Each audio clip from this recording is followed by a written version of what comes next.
Welcome to Frenchy Tales. Make your learning journey fun and exciting with engaging stories.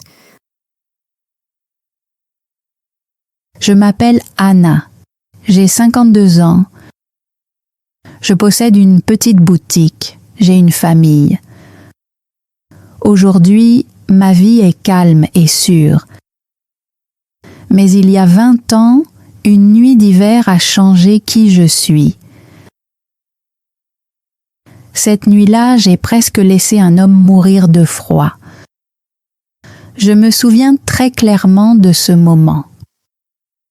Mon cœur battait vite, mes mains tremblaient. Je pensais à ma maison, je pensais à mon mari. Je pensais à rester en sécurité. Je me disais que j'étais une bonne personne. Je me disais que j'avais de bonnes raisons d'avoir peur. La rue était sombre, le vent était fort. Je suis restée derrière la porte fermée. Cette nuit-là ne m'a jamais quittée. Elle est restée dans mes pensées. Elle revenait pendant les moments calmes. Même aujourd'hui, quand je m'en souviens, mes mains deviennent froides. Cette peur n'est pas apparue par hasard. Il y a 20 ans, ma vie était très différente. Je vivais avec mon mari dans une petite maison. Nous travaillions ensemble dans notre petite entreprise. L'argent était toujours un problème. Chaque mois ressemblait à un examen difficile. Chaque matin, je me réveillais en pensant à l'argent. Les chiffres passaient avant les personnes.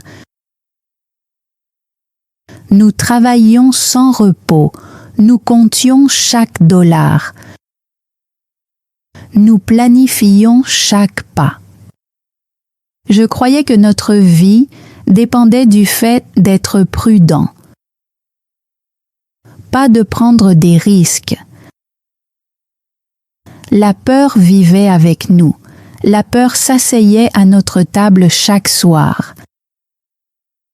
La peur parlait quand nous prenions des décisions. Je ressentais la peur quand je payais les factures. Je ressentais la peur quand le téléphone sonnait la nuit. Je croyais que la peur n'était pas une faiblesse. Je croyais que la peur nous gardait en vie. Je me répétais encore et encore que les personnes prudentes survivent. Mon mari et moi partagions une promesse. Nous ne l'avons jamais dite à voix haute, mais nous la connaissions tous les deux.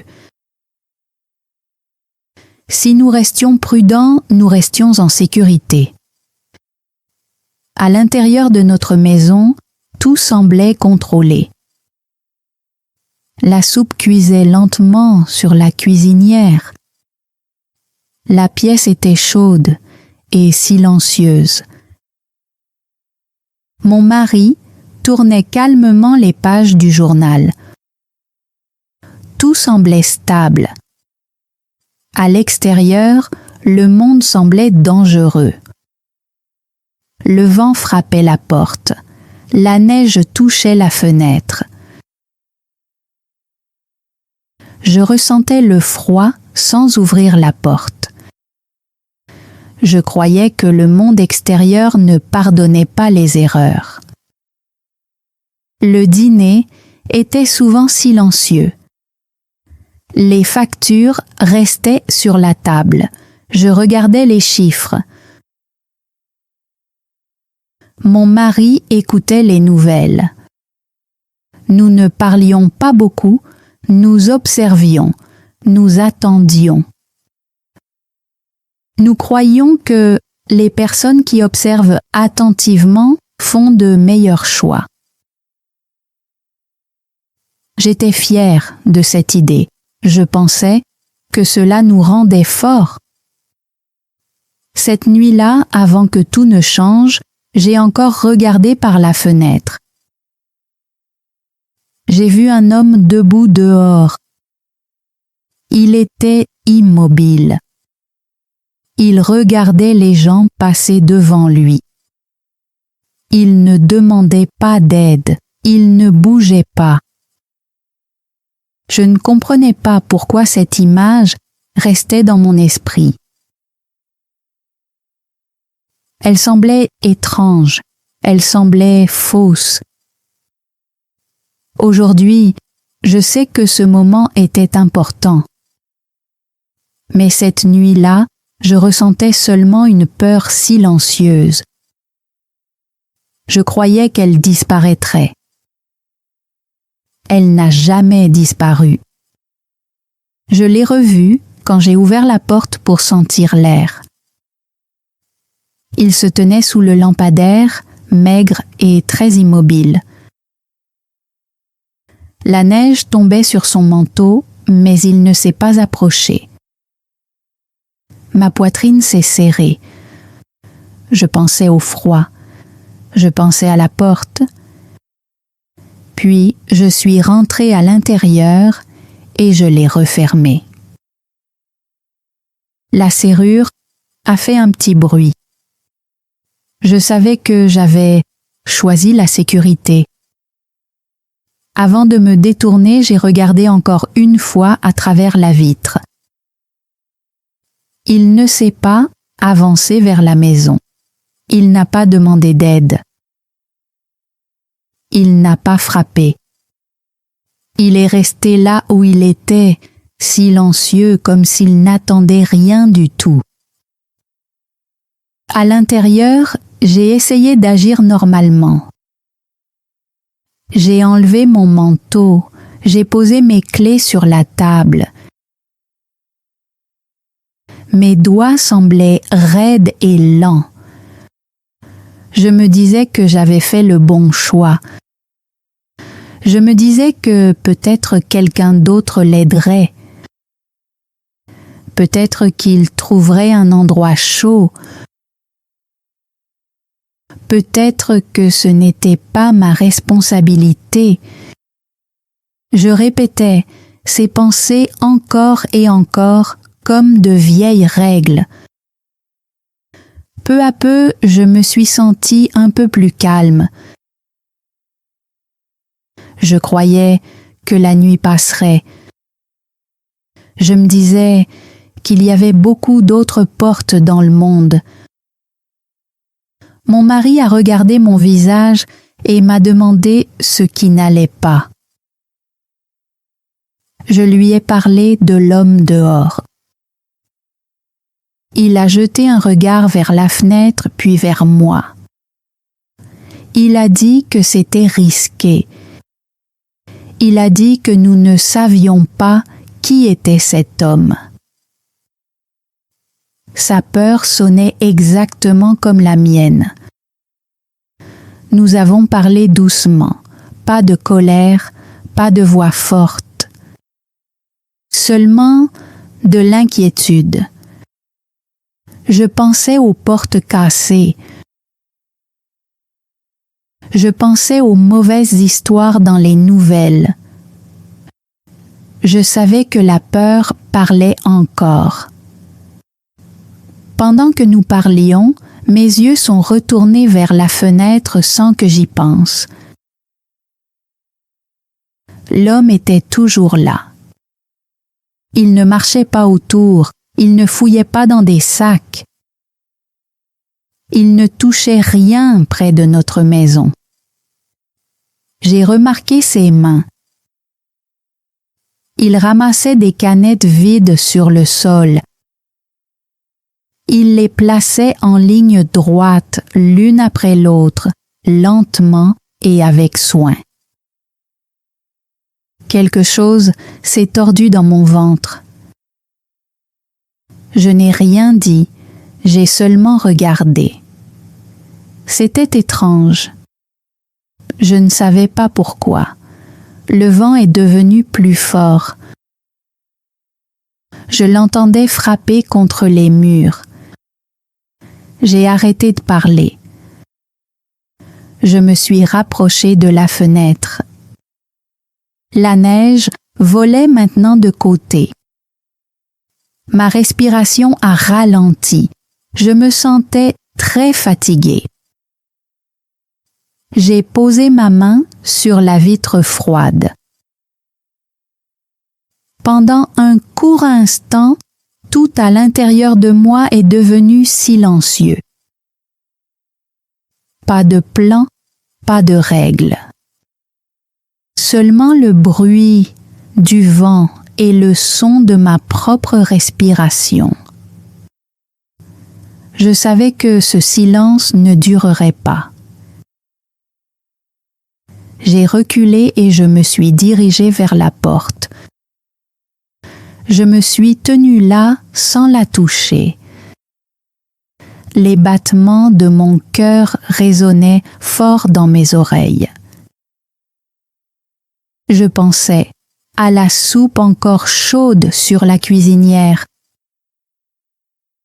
Je pensais à la rue sombre dehors. Mes pieds semblaient lourds sur le sol. Je me disais que je n'avais besoin que d'une minute de plus. Je me suis tenue près de la porte encore une fois. Cette fois, ma main tremblait. J'ai regardé l'horloge au mur. Une minute est passée, puis une autre. Le temps semblait lent, comme si la pièce retenait son souffle. Je suis restée là sans rien faire. Je me disais que j'avais juste besoin d'un peu plus de temps. Dehors, la neige continuait de tomber. À l'intérieur, mes mains étaient froides, même dans la pièce chaude. Je suis retournée à la fenêtre et j'ai regardé dehors de nouveau. L'homme a bougé légèrement. Son corps s'est penché. Ses épaules se sont affaissées. Puis il est tombé contre une poubelle et a glissé jusqu'au sol. Il ne s'est pas relevé. Mon cœur a bondi violemment dans ma poitrine. Je savais que ce n'était plus de l'attente, c'était du danger. Ma respiration est devenue courte et saccadée. Je me sentais étourdie, mes mains tremblaient. Mes doigts sont devenus engourdis. J'ai pressé ma paume contre la porte, mais je ne l'ai pas ouverte. Je pensais à l'horloge, je pensais à la neige. Je me disais que cela était allé trop loin. Mon corps a réagi avant que mes pensées soient claires. L'horloge continuait de tourner. Chaque bruit semblait trop fort. Je suis restée figée. Ma main reposait sur la poignée de la porte, mais elle ne bougeait pas. Je me sentais coincée entre l'intérieur et l'extérieur. Je sentais le sol sous mes pieds solide et sûr. Je sentais le froid à travers la porte, vif et réel. Quelque chose en moi a commencé à se fissurer. Pendant quelques secondes, rien n'a changé. La maison est restée silencieuse. L'homme n'a pas bougé. Mon souffle sortait lentement et de façon irrégulière. Je pensais à toutes les règles selon lesquelles je vivais. Je pensais à la peur, je pensais à la sécurité. Puis une question s'est formée lourde et silencieuse. Elle ne criait pas. Elle s'est glissée entre mes respirations et le tic-tac de l'horloge. Quel genre de personne étais-je en train de devenir? La question n'a apporté aucun réconfort. Elle a apporté du poids. Je suis restée là, incapable de bouger, pendant que le temps continuait d'avancer, sans moi. Je me tenais devant la porte et je ne l'ai toujours pas ouverte. Ma main s'est déplacée vers la serrure, puis s'est arrêtée. Ma poitrine était serrée. Je savais que j'avais trop attendu. Je savais que le froid dehors devenait plus fort. Pourtant, mon corps ne bougeait pas. Quand mes doigts ont touché la serrure, j'ai senti une main sur mon épaule. C'était mon mari. Il n'a rien dit. Il ne m'a pas tiré en arrière. Sa main était chaude, mais elle tremblait. Je ne me suis pas retournée pour le regarder. J'ai senti sa peur à travers ce simple contact. J'ai compris qu'il ne m'arrêtait pas. Lui aussi avait peur. Je me suis dit que cette peur était partagée, pas imposée. J'ai regardé dehors une dernière fois. La neige couvrait le manteau de l'homme. Sa tête était basse. Ses jambes étaient pliées d'une manière qui semblait anormale. Je savais qu'il ne pourrait pas rester debout encore longtemps. Ma respiration est devenue rapide et courte. Mes mains tremblaient si fort que je l'entendais dans mes oreilles. Pendant un instant, la maison a été silencieuse. J'avais peur, mais j'ai ouvert la porte. L'air froid est entré d'un coup et a frappé mon visage. C'était vif et réel. J'ai avancé sans réfléchir. Mes pieds ont bougé avant que mes pensées puissent les arrêter. Je me suis mise à genoux et j'ai tendu la main vers l'homme. Son corps semblait à la fois léger et lourd. Même à travers mes gants, j'ai senti à quel point il était froid. Je savais que si j'attendais encore une seconde, je pourrais le perdre. « S'il vous plaît, entrez à l'intérieur », ai-je dit. Ma voix était faible. Elle ne me ressemblait pas. Je l'ai tiré vers moi avec toute ma force. Mes bras brûlaient, mes jambes tremblaient. Je savais que je n'étais pas forte, mais je ne me suis pas arrêtée. Mon mari s'est approché, toujours silencieux, et a tenu la porte ouverte. Ensemble, nous avons fait entrer l'homme à l'intérieur. Nous l'avons allongé près du radiateur. Mes genoux ont lâché et je me suis assise par terre. Mes mains ne cessaient pas de trembler. Des larmes sont tombées de mes yeux sans un bruit. Personne ne parlait. La maison était de nouveau silencieuse, mais ce n'était plus pareil. J'ai pris une grande inspiration et je l'ai retenue. Pendant un moment, je n'ai entendu que mon cœur. Je pensais à la porte, je pensais au froid. Je savais que quelque chose en moi avait franchi une ligne. C'était une ligne que je ne pourrais jamais retraverser. L'homme ne s'est pas réveillé tout de suite. Je suis restée par terre à côté de lui et j'ai attendu. Mon dos était appuyé contre le mur. Mes jambes semblaient vides et faibles. Je ressentais du froid à l'intérieur.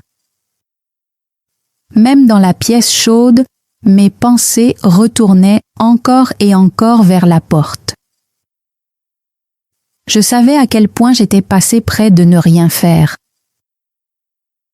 Après un moment, son corps a bougé. Ses yeux se sont ouverts lentement. Il a essayé de s'asseoir, mais il n'a pas pu. Ses forces l'ont quitté et il est retombé. Je me suis tendue vers lui sans réfléchir. Mes mains tremblaient encore. Je me disais de rester calme. J'avais peur de le toucher, mais je l'ai fait quand même. Il m'a regardée et a commencé à pleurer. Ses épaules montaient et descendaient. Il a essayé de parler, mais sa voix s'est brisée. Il s'est hissé vers le haut et est tombé à genoux. Il a baissé la tête devant moi. Je ne savais pas quoi faire. Ma gorge était serrée. Il a murmuré « Merci, encore et encore ». Je savais qu'il ne remerciait pas ma maison. Il remerciait le choix que j'avais fait. Plus tard dans la nuit, il a parlé un peu, pas de sa vie, seulement du froid. Il murmurait à propos de personnes qui n'avaient pas survécu. Des personnes qui avaient attendu trop longtemps. Des personnes que personne n'avait vues. Un poids lourd a rempli ma poitrine. Je pensais à toutes les portes qui étaient restées fermées cette nuit-là. Quand il était allongé près du radiateur pour se reposer, je me suis assise seule à la table. J'ai pleuré doucement. Mes mains reposaient à plat sur le bois. Je savais que quelque chose en moi avait changé.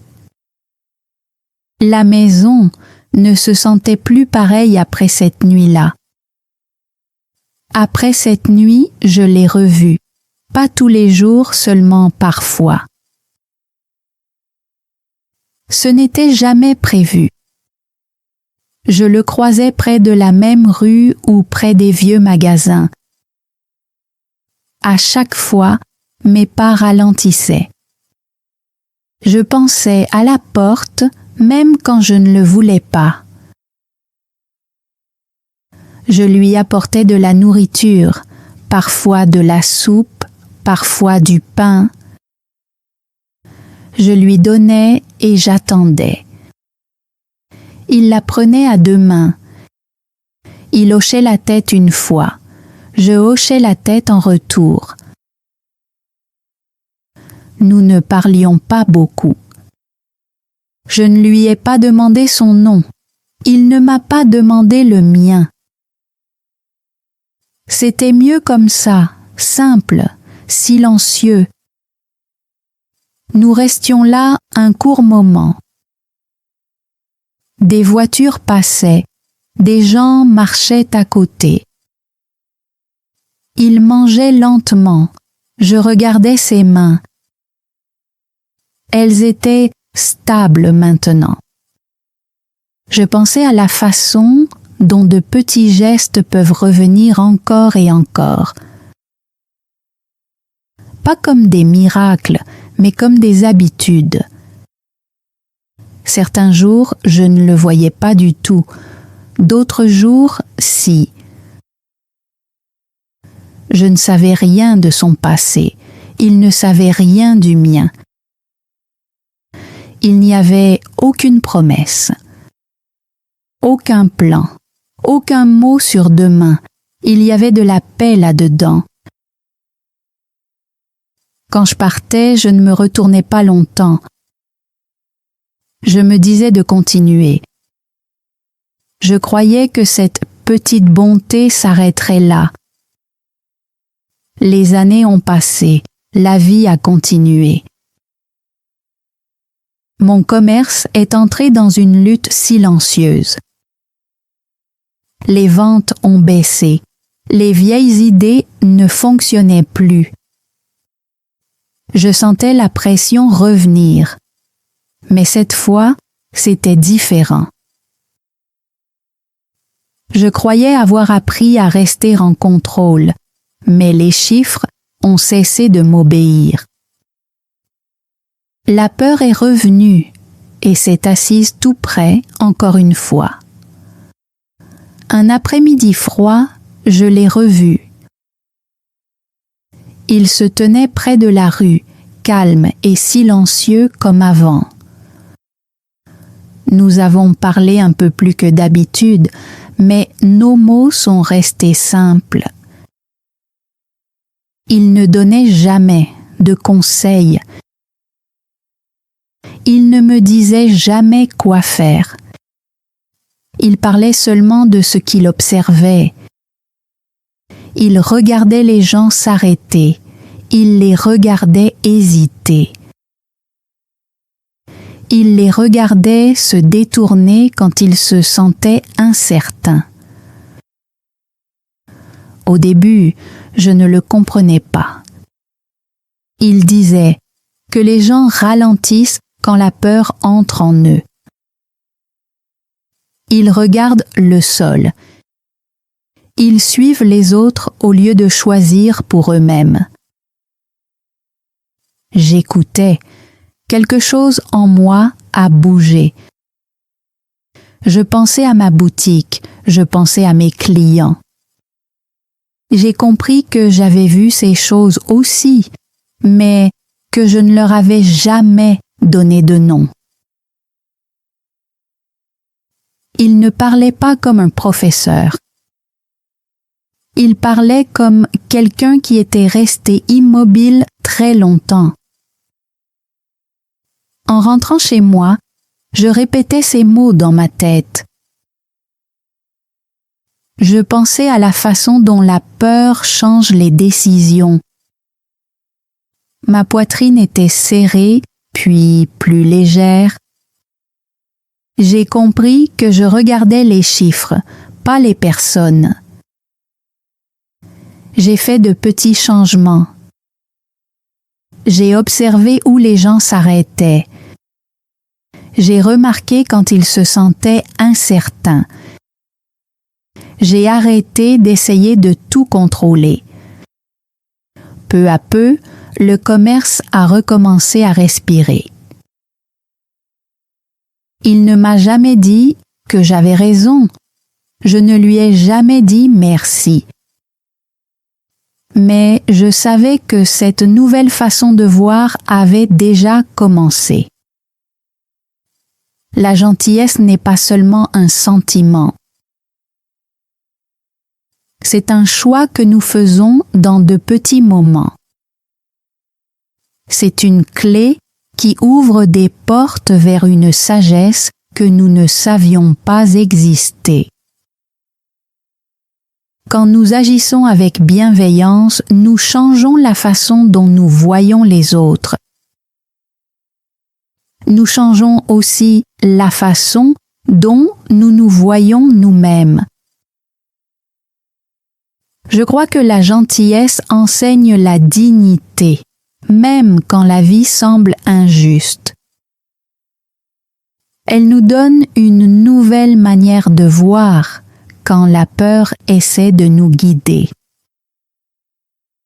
Parfois, l'aide que nous donnons semble petite et silencieuse, mais son sens peut être très profond. À la fin, la personne que vous aidez ne repart pas toujours changée. Parfois, la personne que vous aidez finit par vous aider. Après avoir entendu cette histoire, vous pouvez penser à votre propre vie. Le message est simple, mais son sens est profond. La gentillesse ouvre des portes. Maintenant, demandez-vous comment cette vérité vit dans votre monde aujourd'hui. Dans la vie, dans le travail. Vous pouvez croire que le contrôle vous protège. Vous planifiez avec soin. Vous évitez les risques. Vous laissez la peur guider de nombreux choix. Cela semble intelligent, mais souvent quelque chose manque. Quand vous croisez des gens dans la rue, vous pouvez détourner le regard. Vous pouvez penser qu'ils ne voient rien. Mais beaucoup d'entre eux remarquent ce que les autres ignorent. Dans la vie comme dans le travail, regardez là où les autres refusent de regarder. Les personnes que nous ne voyons pas comprennent souvent les vérités les plus claires. La peur vous dit de fermer les portes. L'attention vous demande de faire une pause. Un petit acte de gentillesse peut changer un moment. Une décision peut changer un chemin. Une porte ouverte peut changer une vie. Ne laissez pas la peur construire des murs autour de votre cœur. Un petit acte d'aide aujourd'hui peut devenir votre plus grand cadeau demain. Ouvririez-vous la porte? Écrivez oui si vous l'ouvririez. Écrivez non si vous ne l'ouvririez pas. Ou peut-être réfléchissez-vous encore. Y a-t-il une porte dans votre vie que vous avez peur d'ouvrir? Vous n'avez pas besoin de répondre maintenant. Prenez un moment avant de partir. Si cette histoire vous a touché, mettez un j'aime. Abonnez-vous pour entendre plus d'histoires comme celle-ci. Merci de votre écoute. Thanks for joining Frenchy Tales. Don't forget to like, subscribe, and keep learning through stories. See you next time.